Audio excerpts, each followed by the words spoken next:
Political master में एक बार फिर से आप सभी का स्वागत है। अगर आप चैनल पर पहली बार आए हैं तो चैनल को जरूर सब्सक्राइब कर लीजिएगा, बेल आइकन को भी प्रेस कर लीजिएगा। कम सब्सक्राइबर देखकर बिल्कुल मत जाए, क्योंकि इस सेशन में, इस वीडियो में हम आपको कंप्लीट 20 नंबर देने वाले हैं। इससे पहले स्वतंत्र भारत की राजनीति का पार्ट 1 हमने बना दिया। अगर पार्ट 1 आपने नहीं देखा है तो उसका लिंक जो है डिस्क्रिप्शन बॉक्स में, उससे भी जाकर देखिए, क्योंकि इन दोनों पार्ट्स में आपको पूरे के पूरे 40 नंबर मिलने वाले हैं। और साथ ही साथ पॉलिटिकल साइंस के लाइव क्लासेस हमारी चल रही है मॉर्निंग 8 बजे और इवनिंग में 5 बजे। उसी में ज्वाइन कीजिए, क्योंकि कंप्लीट बोर्ड एग्जाम में जो हम टारगेट लेके चल रहे हैं 80 में से 80 है। सो सपोर्ट अस और बी विद अस, और साथ मिलकर जो क्या करेंगे, हम इस पॉलिटिकल साइंस के एग्जाम को अच्छी तरह से निपटने वाले हैं। तो सबसे पहले मैंने आपको बताया कि हम पार्ट 2 कर रहे हैं, यानी स्वतंत्र भारत राजनीति पार्ट 2, और इसमें जितने भी इंपॉर्टेंट क्वेश्चन है सभी को आप सभी के सामने प्रस्तुत करने वाला हूँ। तो सबसे पहला जो चैप्टर हम इसमें करने वाले वह है कांग्रेस व्यवस्था, यानी कांग्रेस प्रणाली, चुनौती और संकट से बात करने वाले हैं। तो देखिए, इस चैप्टर से जो क्वेश्चन आते हैं वो डायरेक्ट मैं आप सभी को बता दूं। तो सबसे पहले जो क्वेश्चन इस चैप्टर से पूछे जाते हैं वह कांग्रेस का विघटन। पहला जो है कांग्रेस का विघटन के कारण पूछ सकते हैं कि कांग्रेस का विघटन क्यों हुआ। उसके बाद 1964 से लेकर 1967 तक, 1967 तक जो गतिविधियां हुई, यानी 1964 में पंडित जवाहरलाल नेहरू का देहांत हो जाता है। फिर लाल बहादुर शास्त्री भारत के प्रधानमंत्री बनाए जाते हैं, और 1966 में ताशकंद समझौते के बाद उनका भी देहांत हो जाता है। फिर 1966 के बाद देश की प्रधानमंत्री बनाई जाती है इंदिरा गांधी। इंदिरा गांधी जैसे ही देश के प्रधानमंत्री बनाए जाते हैं, उसके बाद से कांग्रेस का कह सकते हैं कि वो स्थिति बदलने लग जाते, जो 1952 से लेकर 1967 तक थी। और इसके बाद कांग्रेस को हार का सामना भी करना पड़ता है, और इसीलिए यहाँ से क्वेश्चन पूछा जाता है कि 1960 का दशक जो है उसे खतरनाक दशक क्यों कहा जाता है। इंदिरा गांधी जो सिंडिकेट के द्वारा चुनी गई थी, इसलिए कि भाई इंदिरा गांधी एक महिला है और वो एक पॉपेट की तरह काम करेंगे। इंदिरा गांधी जो है, जो सिंडिकेट कहेंगे वही काम करेंगे, लेकिन इंदिरा गांधी इन सब चीजों से आगे निकलते हुए अपने अलग ही राजनीति में चल रही थी। इस वजह से जो इंदिरा जो है कांग्रेस का विभाजन भी हो जाता है, वो भी हम सबको बताने वाला आप सभी को। तो चलिए इसको शुरुआत करते हैं, और लाइक जरूर कर दीजिएगा, शेयर जरूर कर दीजिए, कमेंट जरूर कर दीजिए, सब्सक्राइब जरूर कर दीजिएगा। इतना तो आप कर ही सकते हैं। चलिए तो बात कर लेते हैं आज के सबसे पहले क्वेश्चन। जैसे हमने आप सभी से कहा कि लगातार जो क्वेश्चन पूछे जाते हैं उन सभी क्वेश्चंस को हम शामिल कर रहे हैं। पीवाईक्यू भी हमने इसमें शामिल किया। तो नेहरू का उत्तराधिकारी कौन होता है? तो पंडित जवाहरलाल नेहरू जो उत्तराधिकारी होते हैं वो होते हैं लाल बहादुर शास्त्री। हालांकि 1965 में भारत पाकिस्तान युद्ध के बाद 1966 में ताशकंद समझौता हुआ। ताशकंद समझौते में लाल बहादुर शास्त्री जो आकस्मिक निधन हो गया था, संदिग्ध परिस्थितियों में उनकी मृत्यु हो गई थी। उसके बाद लाल बहादुर शास्त्री के बाद भारत के प्रधानमंत्री बनाई जाती इंदिरा गांधी, और इंदिरा गांधी एक करिश्माई नेता थी। गरीबी हटाओ के नारे के माध्यम से 1971 में मुखर होकर जो है जीत जाती हैं। ये सब हम क्लियर करने वाले हैं। 1974 में पोखरण भी इन्होंने किया था। चलिए, तो चौथा आम चुनाव जो है, इस आम चुनाव में कांग्रेस को उतना समर्थन नहीं मिला जितना मिलना चाहिए, क्योंकि चौथे आम चुनाव में कांग्रेस को कुल सीटों का अगर हम बात करें तो 520 सीटों में से केवल 283 सीटें मिली। और यही वो आम चुनाव था, चौथा आम चुनाव, जिस चुनाव में कांग्रेस को 8 राज्यों में, चौथा आम चुनाव में कांग्रेस को 8 राज्यों में हार का सामना करना पड़ा था। और 1957 में पहला राज्य जहां पर पहली बार गैर कांग्रेसी सरकार बनी थी वो थी केरल, और साम्यवादी पार्टी, कम्युनिस्ट पार्टी जो है केरल में, कम्युनिस्ट पार्टी की सत्ता हुई थी 1957 में। इस तरह से भी एक नंबर में एमसीक्यू में क्वेश्चन पूछे जा सकते हैं। वो सारी चीजें हम आप सभी से शेयर कर रहे हैं जहां से एग्जाम में क्वेश्चन पूछा जाएगा। इसी प्रकार से 1969 में राष्ट्रपति चुनाव होता है। तो राष्ट्रपति चुनाव में जो है ये भी बहुत बड़ा कारण है कांग्रेस के विभाजन का। जब राष्ट्रपति का चुनाव होता है तो कांग्रेस की तरफ से जो है नीलम संजीव रेड्डी जो आधिकारिक उम्मीदवार थे, लेकिन इंदिरा गांधी नीलम संजीव रेड्डी के नाम से संतुष्ट नहीं थी, और क्योंकि इनके दोनों बीच काफी विवाद था, और ऐसे में इंदिरा गांधी द्वारा स्वतंत्र उम्मीदवार के तौर पर वीवी गिरी का समर्थन किया गया, और अंतरात्मा की आवाज के आधार पर उनको वोट देने के लिए कहा गया। और वीवी गिरी जो स्वतंत्र उम्मीदवार थे, उन्होंने नीलम संजीव रेड्डी जो कांग्रेस के आधिकारिक उम्मीदवार थे उनको हरा दिया, और राष्ट्रपति पद के चुनाव जीत जाते हैं। और यहीं से कांग्रेस का 1969 में विभाजन भी हो जाता है। क्लियर? ये सारी चीजें इस तरह से सवाल पूछे जा सकती है, एक एक करके मैं आपसे बता रहा हूँ। इसका स्क्रीनशॉट भी आप ले सकते हैं। गरीबी घटाओ का नारा इंदिरा गांधी के लिए बहुत महत्वपूर्ण था, क्योंकि इसी नारे के माध्यम से 1971 में इंदिरा गांधी बहुमत में आती है, 352 सीटें जीत जाती हैं, ठीक है, 518 में से, 518 में से 352 सीटें के दम पर कांग्रेस को जीत मिलती है। इसी प्रकार देखिए 1971 में कांग्रेस का नेतृत्व किसने किया, तो 1971 में कांग्रेस का नेतृत्व किया था इंदिरा गांधी ने, ठीक है। 1969 के राष्ट्रपति पद के चुनाव के अवसर पर किस नेता ने सरेआम जो है खुलेआम अंतरात्मा की आवाज पर वोट डालने को लिखा, तो वो थी इंदिरा गांधी। किन्हीं 4 राज्यों के नाम लिखे जहां 1967 के चुनाव के बाद गैर कांग्रेसी सरकार हुई, तो वह पंजाब, राजस्थान, उत्तर प्रदेश, पश्चिम बंगाल। राम मनोहर लोहिया कौन थे, यहाँ भी एक क्वेश्चन पूछा जा सकता है। तो राम मनोहर लोहिया की अगर बात करें तो राम मनोहर लोहिया ने एक बहुत महत्वपूर्ण नारा दिया था, गैर कांग्रेसवाद। और इस गैर कांग्रेसवाद तो क्या थे, तो उन्होंने कांग्रेस के अलावा तमाम विपक्षी दलों को एकत्रित करके जो है कांग्रेस को हटाने के लिए नारा दिया, गैर कांग्रेसवाद। और राम मनोहर लोहिया जो है यहाँ से इन्होंने क्या किया था, समाजवाद के नेता थे और एक विचारक भी थे। इस तरह से अगर हम बात करें, उन्होंने पंडित जवाहरलाल नेहरू की नीतियों का भी विरोध किया था। अगला जो क्वेश्चन है, कांग्रेस की विभाजन कब हुआ, तो कांग्रेस का विभाजन सन 1969 में होता है, काफी इंपॉर्टेंट है ये। नेक्स्ट है दल बदल से आप क्या समझते हैं, तो दल बदल का मतलब होता है जब किसी कोई उम्मीदवार यानी ए उम्मीदवार जो है किसी ए पार्टी से चुनाव लड़ता है और चुनाव जीत जाता है, और चुनाव जीतने के बाद चुनाव जीत जाने के बाद जब वो किसी बी पार्टी में शामिल हो जाता है या दूसरी पार्टी में शामिल हो जाता है, तो उसे हम दल बदल के नाम से जानते हैं। गैर कांग्रेसवाद का जो नारा था राम मनोहर लोहिया ने दिया था, और ये विभिन्न गैर कांग्रेसी पार्टियों को एकजुट करने के लिए दिया गया था। सिंडिकेट, ये कांग्रेस के भीतर अगर हम बात करें सिंडिकेट की, तो कांग्रेस के भीतर जो कद्दावर नेता थे, जो बड़े नेता थे, उनके समूह को जो है सिंडिकेट के नाम से जाना जाता है। इसमें के कामराज, अगर हम बात करें कौन कौन थे, के कामराज, जगजीवन राम, ये सब बड़े महत्वपूर्ण नेता हुआ करते थे किसके, सिंडिकेट के, ठीक है। एस के पाटिल, अतुल्य घोष, एस निजगप्पा, ये सब क्या थे, सिंडिकेट में आते थे। और इसके इन्होंने कांग्रेस आर यानी इंदिरा गांधी के विरोध भी किया था। ग्रैंड अलायंस 1971 के चुनाव में जो है कांग्रेस को हराने के लिए तमाम विपक्षी पार्टियों ने एक होकर एक पार्टी बनाई, जिसे ग्रैंड अलायंस के नाम से जाना जाता है। ये क्वेश्चन भी आपसे पूछा जा सकता है, तो इसको भी आपको क्लियर कर लेना है। आगे बढ़ते हैं। गरीबी हटाओ का नारा इंदिरा गांधी ने दिया था, इंदिरा हटाओ का नारा दिया था जयप्रकाश नारायण द्वारा। कांग्रेस पार्टी किन मसलों को लेकर 1969 में टूट की शिकार हुई, तो मोस्ट इंपोर्टेंट क्वेश्चन है। वो कौन कौन से मुद्दे हैं जिनकी वजह से कांग्रेस पार्टी को 1969 में जो है क्या हुआ, विभाजन का सामना करना पड़ा। तो सबसे पहले जो विभाजन के कारण थे वो थे दक्षिणपंथी और वामपंथी विषय पर। क्या था, दक्षिणपंथ और वामपंथ को लेकर जो कहला था। और क्योंकि 1967 का जो चौथा आम चुनाव था, उस आम चुनाव में कांग्रेस जो है कई राज्य विधानसभा चुनाव में हार का सामना करना पड़ा। और जबकि कुछ अन्य कांग्रेसी का मत था कि भाई कांग्रेस को दक्षिणपंथी साथ चलना चाहिए, जबकि कुछ का मतलब था वामपंथियों साथ चलना चाहिए। तो ये एक विभाजन कारण रहा। दूसरा अगर हम बात करें तो है राष्ट्रपति पद के उम्मीदवार के लिए मतभेद। जो राष्ट्रपति का उम्मीदवार पद था उसके लिए मतभेद था, ये भी बहुत बड़ा कारण बनता है कांग्रेस विभाजन का।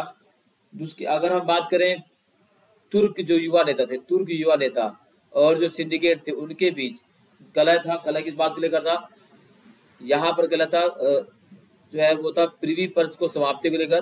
जो प्रिवी पर्स समाप्त कर दिया गया, जो सिंडिकेट के समूह लोग थे वो प्रिवी पर्स को समाप्त नहीं करना चाहते थे, जबकि युवा तुर्क प्रिवी पर्स के समाप्ति पक्ष में था। इधर बैंकों के राष्ट्रीयकरण के पक्ष में, बैंकों के राष्ट्रीयकरण की अगर हम बात करें तो युवा जो थे वो बैंकों के राष्ट्रीयकरण के पक्ष में थे, जबकि सिंडिकेट इसके पक्ष में नहीं था। तो ये मतभेद भी एक बहुत बड़ा कारण बनता है किसका, विभाजन का। और 1969 में क्या किया गया, जगजीवन राम को मोरारजी देसाई थे, मोरारजी देसाई, तो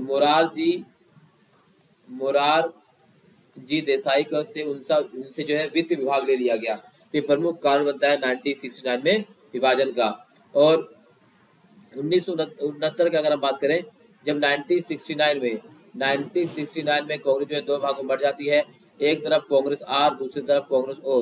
कांग्रेस आर का रिप्रेजेंट कौन कर रहे थे, इंदिरा गांधी, और कांग्रेस ओ को रिप्रेजेंट कर रहे थे वो थे सिंडिकेट। ठीक है, इस तरह से सवाल पूछा जाता है। आगे बढ़े।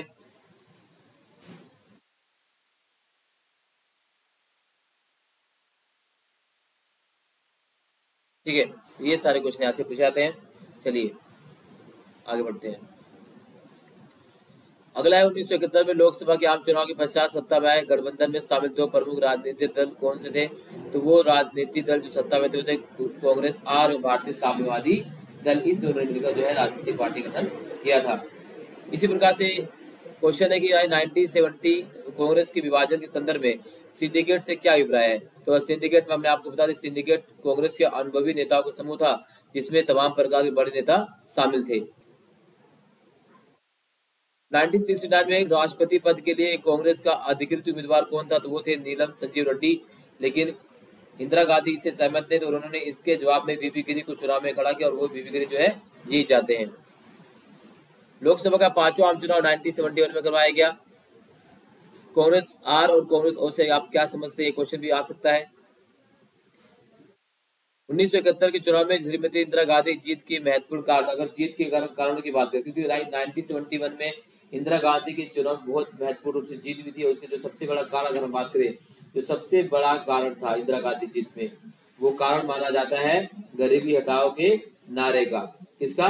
गरीबी हटाओ नारा, समाजवादी नीतियां, कांग्रेसी दल जो है श्रीमती गांधी की पकड़ बहुत ज्यादा थी और कमजोर विपक्षी दल भी था उस समय, यानी ये सब कुछ फेवर में थी इंदिरा गांधी को। 1971 में इंदिरा गांधी चुनाव जीतकर जो सत्ता में आती हैं पूर्ण बहुमत के साथ 352 सीटें के लिए, तब पर 1971 में इंदिरा गांधी जीत जाती हैं।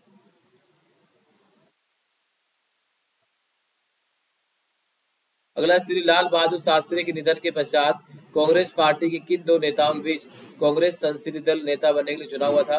वह थे, अगर हम बात करें तो इंदिरा गांधी और मोरारजी देसाई के बीच। ऐसी दो विपक्षी पार्टियों नाम लिखे जो 1971 में बने ग्रैंड अलायंस नामक चुनावी गठबंधन के हिस्सा थी, तो भारतीय जनसंघ और स्वतंत्र पार्टी।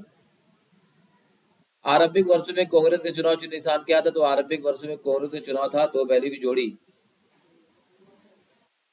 1969 में राष्ट्रपति उम्मीदवार थे नीलम संजीव रेड्डी और डॉक्टर बीवी गिरी।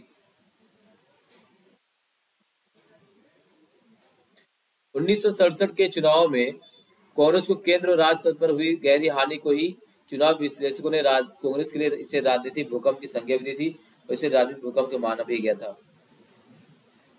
तो राम मनोहर लोहिया के गैर कांग्रेसवाद पक्ष में तर्क क्या था? 2012 क्वेश्चन पूछा गया है। दल बदल से आप क्या समझते हैं? तो आपको क्लियर कर दिया, दल बदल देख लीजिए यहाँ पर। 1969 में कांग्रेस पार्टी के विभाजन के लिए तीन कारण स्पष्ट कीजिए, अथवा 1969 के दौरान कांग्रेस में विभाजन के लिए उत्तरदायी के लिए तीन मुख्य कारणों का परीक्षण कीजिए। तो वो सारी चीजें हम यहाँ पर आपको समझा देते हैं। दक्षिणपंथी वामपंथी विषय पर कलह सबसे बड़ा कारण मानी जाती है। दूसरा है राष्ट्रपति पद की उम्मीदवार के विषय मतभेद। तीसरा है युवा तुर्क और सिंडिकेट के बीच कलह। चौथा 1969 के राष्ट्रपति के चुनाव। पांचवा मोरारजी देसाई से वित्त विभाग वापिस लेना। सिंडिकेट पर दक्षिण पंथियों के साथ गुप्त समझौते का आरोप, ये कुछ कारण माने जाते हैं 1969 में कांग्रेस विभाजन का। 1969 में पार्टी के विभाजन के पश्चात कांग्रेस प्रणाली की पुनर्स्थापना के लिए उत्तरदायी परिस्थितियों का विश्लेषण कीजिए, अथवा 25 जून 1975 घोषित आपातकाल के चार परिणामों की व्याख्या कीजिए। तो यहाँ देखिए 1969 में पार्टी विभाजन के पश्चात कांग्रेस प्रणाली की पुनर्स्थापना, तो कांग्रेस प्रणाली की जो पुनर्स्थापना उसके अगर हम बात करें, सबसे पहले बात करें तो देखिए क्या क्या उत्तरदायी जो परिस्थितियां थी कांग्रेस पुनर्स्थापना में, सबसे बड़ी उत्तरदायी परिस्थितियां थी। सबसे पहले अगर हम बात करें वो थी इंदिरा गांधी की जो कांग्रेस थी वो नए अंदाज में बनाई गई थी, नए क्लेवर के साथ कांग्रेस का जो है गठन किया गया था इंदिरा गांधी द्वारा। और इंदिरा गांधी जो भी कुछ किया था वह पुरानी कांग्रेस को पुनर्जीवित करने के लिए काम नहीं था। इंदिरा गांधी दूसरा अगर हम बात करें, दूसरा क्या था, तो इंदिरा गांधी की कांग्रेस पार्टी को इसी प्रकार की लोकप्रियता प्राप्त थी जो लोकप्रियता पुरानी कांग्रेस को अपने शुरुआती दौर में प्राप्त थी। और तीसरा अगर हम बात करें वो था कि पुरानी कांग्रेस प्रत्येक तनाव संघर्ष को सहन कर लेती थी, परंतु नई कांग्रेस में इसका अभाव था। तो ये सारी चीजें यहाँ से आप लिख सकते हैं, यहाँ से क्वेश्चन पूछा जाता है। नेक्स्ट यहाँ से क्वेश्चन आता है जो कई बार क्वेश्चन पूछा गया, वो भी चेक कर लेते हैं। तो अगला है 25 जून 1975 को घोषित आपातकाल के चार परिणामों की व्याख्या कीजिए। तो आपातकाल के परिणाम से क्वेश्चन कई बार पेपर में पूछा गया है। आपातकाल के सबक क्या रहे, आपातकाल के परिणाम क्या रहे, तो यहाँ से क्वेश्चन पूछा जाता है। अथवा देखिए 1975 घोषित आपातकाल के तीन परिणामों का मूल्यांकन कीजिए। इसी क्वेश्चन को कई बार रिपीट करके पूछा गया है, कई बार क्वेश्चन पूछा गया है। सीबीएसई 2012, 14, 14, 14, 18, ठीक है। 25 जून 1975 की आपातकालीन घोषणा से भारतीय लोकतंत्र के लिए क्या महत्वपूर्ण पाठ सीखे जा सकते हैं, ये भी काफी इंपॉर्टेंट है। अगला है 1975 में लगाया गया आपातकाल से सीखे गए 3 पाठों की व्याख्या कीजिए, और 1975 में लागू किए गए आपातकाल से सीखे गए 2 सबकों की व्याख्या कीजिए। तो कई बार इस तरह से क्वेश्चन पूछे गए हैं, आपातकाल से संबंधित क्वेश्चन जो है बार बार जो है सीबीएसई ने इस क्वेश्चन को पूछा है। अब देख सकते हैं कितनी बार क्वेश्चन को रिपीट किया गया है, हर बार इन सभी क्वेश्चन को पूछा गया है। आपातकाल से सबक क्या रहा है, आपातकाल के कारण क्या रहा है, ये सारी चीजें यहाँ से कई बार रिपीट क्वेश्चन पूछी गई हैं। 25 जून 1975 को भारत में आंतरिक आपातकाल घोषणा के पीछे क्या कारण थे, ये देखिए कई बार इस क्वेश्चन को रिपीट किया गया है, हर क्वेश्चन यहाँ से रिपीट किया गया है।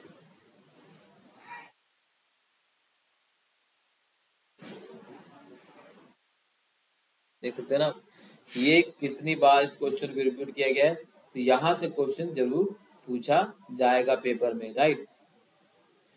अगला है देखिए वचनबद्ध नौकरशाही क्या है। तो वचनबद्ध नौकरशाही की अगर हम बात करें, देखिए वचनबद्ध नौकरशाही क्या होती है, एक ऐसी नौकरशाही जो किसी सरकार के प्रति उत्तरदायी हो, उसी सरकार द्वारा बनाए नियमों का पालन करे, और सरकार के एक प्रकार कह सकते हैं कि सरकार के पोपट की तरह काम करे, उसे कहते हैं वचनबद्ध नौकरशाही। वचनबद्ध न्यायपालिका ठीक वैसी है। तो वचनबद्ध न्यायपालिका का मतलब होता है कि एक ऐसी न्यायपालिका जो सत्ता दल के लिए कार्य करे, उससे संबंधित नियमों का निर्माण करे। शाह जांच आयोग 1975 में आपातकाल के बाद जो है इस आपातकाल की जांच करने के लिए जो है शाह जांच आयोग की स्थापना की गई थी।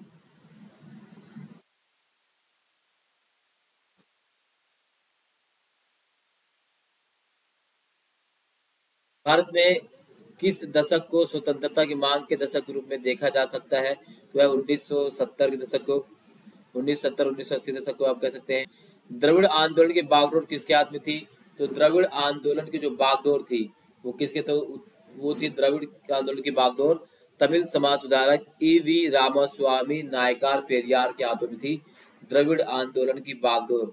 ये काफी इंपॉर्टेंट है, यहाँ से कई बार सवाल पूछा गया है कि द्रविड़ आंदोलन के संस्थापक या प्रमुख कौन थे, तो वो थे ईवी रामास्वामी पेरियार। श्री एम के ने किस भाषा का विरोध किया, तो श्री ने डीएमके, तो डीएमके ने हिंदी भाषा का विरोध किया। किसने किस भाषा का विरोध किया डीएमके द्वारा, तो डीएमके ने हिंदी भाषा का विरोध किया था। किसने, डीएमके ने।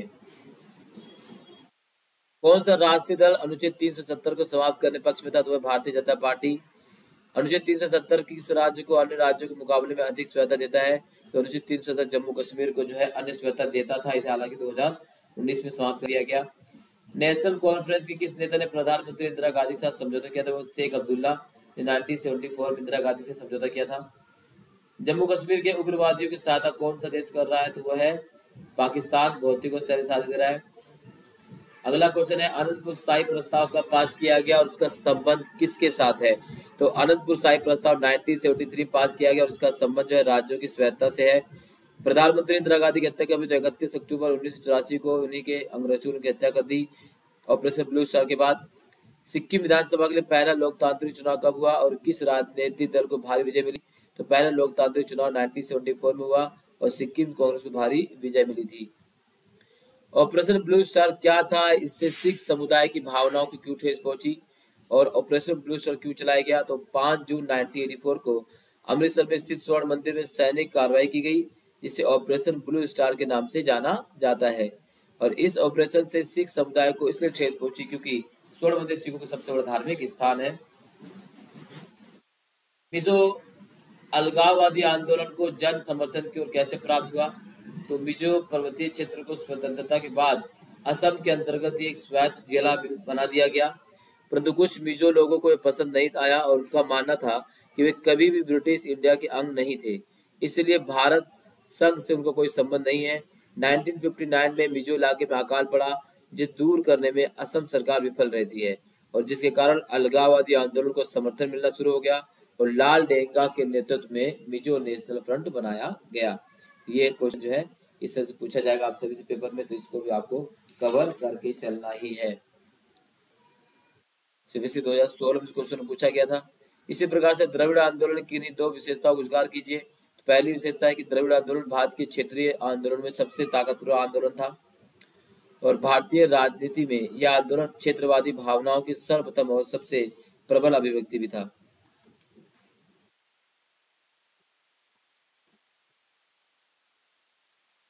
डीएमके ने किन उद्देश्यों के साथ भारतीय राजनीति में प्रवेश किया? तो सबसे पहला, कल्लाकुड़ी नामक रेलवे स्टेशन का नाम जो है डालमियापुरम निरस्त कर दिया जाए और इसका इस स्टेशन का मूल नाम दोबारा से बहाल रखा जाए। स्कूली पाठ्यक्रमों में तमिल संस्कृति को अधिक महत्व दिया जाए। तीसरा था, डीएमके के राज्य सरकार के शिल्पकर्म शिक्षा कार्यक्रम के विरुद्ध थी और इसके अनुसार नीति समाज में ब्राह्मणवाद दृष्टिकोण को बढ़ावा देती है। जुलाई 1985 में राजीव गांधी लोंगोवाल समझौता का मुख्य परिणाम क्या था? ये मोस्ट इम्पोर्टेंट क्वेश्चन है। राजीव गांधी लोंगोवाल समझौता का मुख्य परिणाम, ये 4 नंबर में पूछा जा सकता है। ठीक है, तो ये इम्पोर्टेंट है, ये सभी आप जो इसका स्क्रीनशॉट ले लीजिए, काफी इम्पोर्टेंट क्वेश्चन है। राजीव गांधी लोंगोवाल समझौता, ठीक है।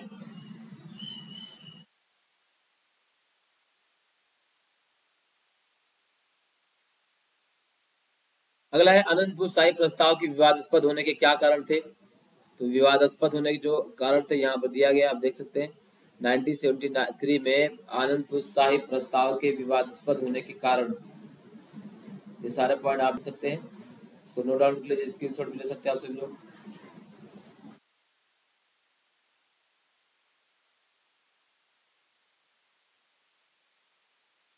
अगला क्वेश्चन, पुर्तगालियों से स्वतंत्र होने से लेकर भारत संघ का एक राज्य बनने तक की गोवा की कहानी का वर्णन कीजिए। तो ये काफी इंपॉर्टेंट क्वेश्चन है, ये पूछा जा सकता है, सीबीएसई 2016 में पूछा गया है।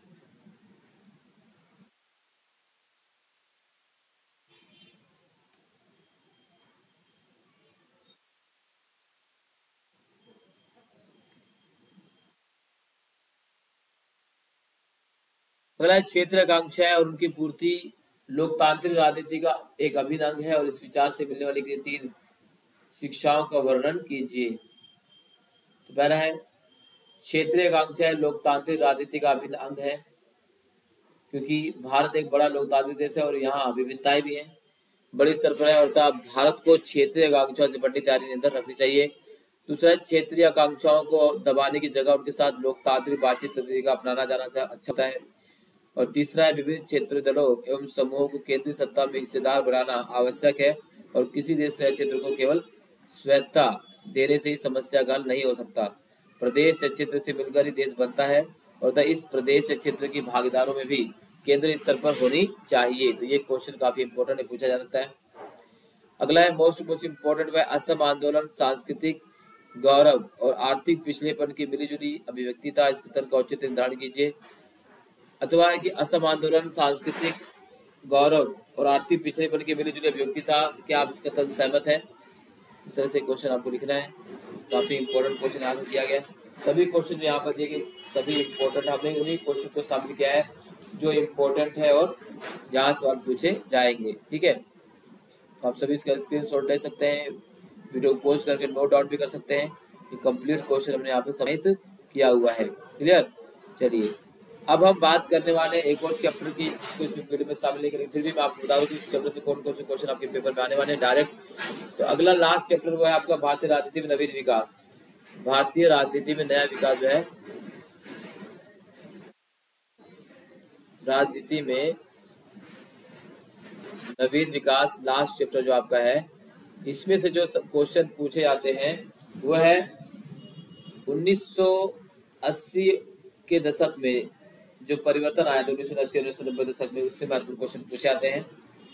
तो सबसे पहले अगर हम बात करें तो यहाँ पर 1989 के बाद जो भी परिवर्तन आया, जो भी मुद्दे, चाहे वो मंडल मुद्दा हो, बाबरी मस्जिद विवाद हो, साहबानो केस हो, ठीक है, तो ये सारे मुद्दे काफी इम्पोर्टेंट है। तो सबसे पहले एक क्वेश्चन यहाँ से आता है कि यानी जनता दल जो है, जनता दल का गठन कब किया गया? तो जनता दल गठन किया गया था 1989 में, ये क्वेश्चन पूछा जाता है। इसी प्रकार से अगर बात करें मंडल आयोग की सिफारिशें कब लागू की गई, तो मंडल आयोग की सिफारिशें 1990 में लागू की गई। और किसके द्वारा, तो उस समय जो सरकार थी राष्ट्रीय मोर्चा की सरकार थी, उस समय इसके द्वारा जो है राष्ट्रीय मोर्चा सरकार ने मंडल आयोग की सिफारिशों को लागू किया। तो मंडल आयोग जो है ओबीसी अदर बैकवर्ड क्लासेस से जो संबंधित थी 47% आरक्षण की बात की गई थी मंडल आयोग के माध्यम से। बाबरी मस्जिद का ध्वंस जो है 6 दिसंबर 1992, ये भी एक बहुत बड़ा मुद्दा है। गोधरा कांड एक बड़ा मुद्दा है। ये सारी चीजें यहाँ से क्वेश्चन पूछे जाएंगे। इसके अलावा अगर हम बात करें तो आता है गठबंधन की सरकार का प्रारंभ कब होता है, किस वर्ष से केंद्र में गठबंधन की प्रवाद, तो वर्ष 1977 से जो है केंद्र में गठबंधन के दौर की शुरुआत माना जाता है। ठीक है, तो ये क्वेश्चन भी पूछा जाता है, कई बार क्वेश्चन पूछा गया है। संयुक्त मोर्चा की स्थापना किस वर्ष होती है, तो संयुक्त मोर्चा की अगर बात करें तो संयुक्त जो मोर्चा है उसकी स्थापना 1996 में की जाती है।